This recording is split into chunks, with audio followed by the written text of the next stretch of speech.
So I just ran to the Giant. I do this often to get, you know, mandarin oranges, dark chocolate hummus,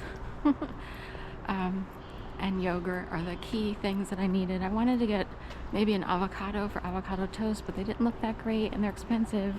Also, I wanted to get a mango. The mammoth mangoes look the best, but again, $3.99 for one, you know. And you have to look out with the smaller mangoes. So sometimes the better price would be at Sprouts, oddly. I haven't been there in a while. So Peet's Coffee and a Nissan just came in, and Peet's Coffee went that way. So Peet's Coffee used to be at Capital One Cafe. It used to be served there.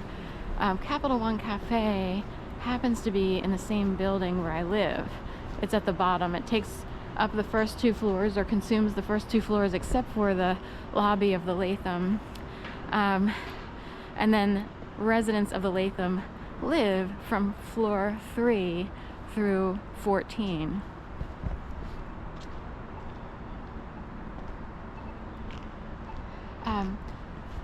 Peet's is spelled P-E-E-T. Now at the Capital One Cafe, they serve Verve coffee. Peet's happens to remind me of Peet Montzingo, a very popular YouTuber who's a totally awesome guy who seems really nice and everything, and does really cool skits with his family. He's like the really tall member of his family, and born of little people, I guess is the correct term, the most PC term. He wound up on American Idol, or So You Think You Can Answer, American Idol.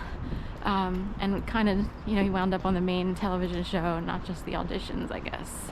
I kind of forget, I don't know the whole story, but anyway, point being, his name, Montzingo, reminded me also, so there's Peet's Coffee and Peet Montzingo, and Montzingo reminds me of Zingo's Supermarket, which happens to be in Pike Creek Valley, Delaware, where my sister used to live nearby to, if you will.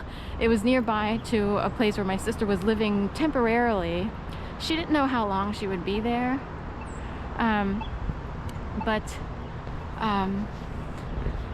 she was there for a while and would stop by Zingo's Market.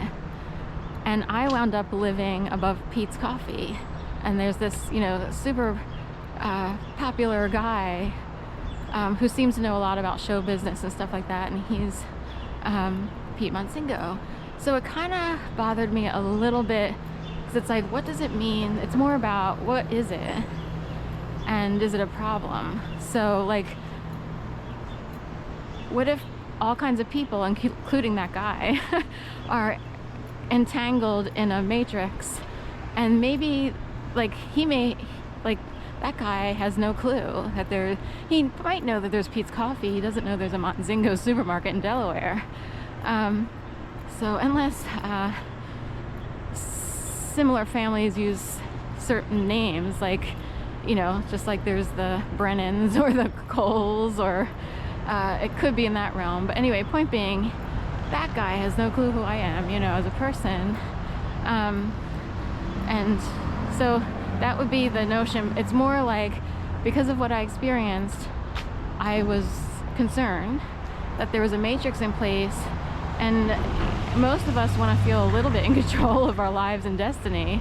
And it's like, what if a larger, major situation is in control of a bunch of people who are hurting? And technically, I feel like my sister and I were brought down.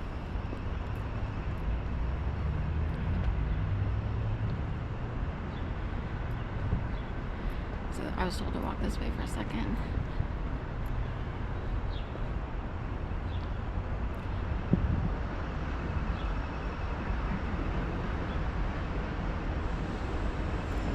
So I'm making a little loop here. There's a guy over here coming north and someone coming south, who I just saw on camera that way. We're on 22nd Street, and I don't love the number 22.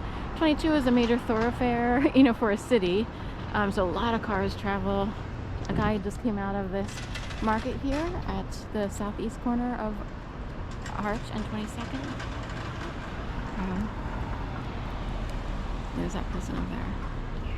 So we'll go back. So we had to rearrange something really quick. Check that and everything. So,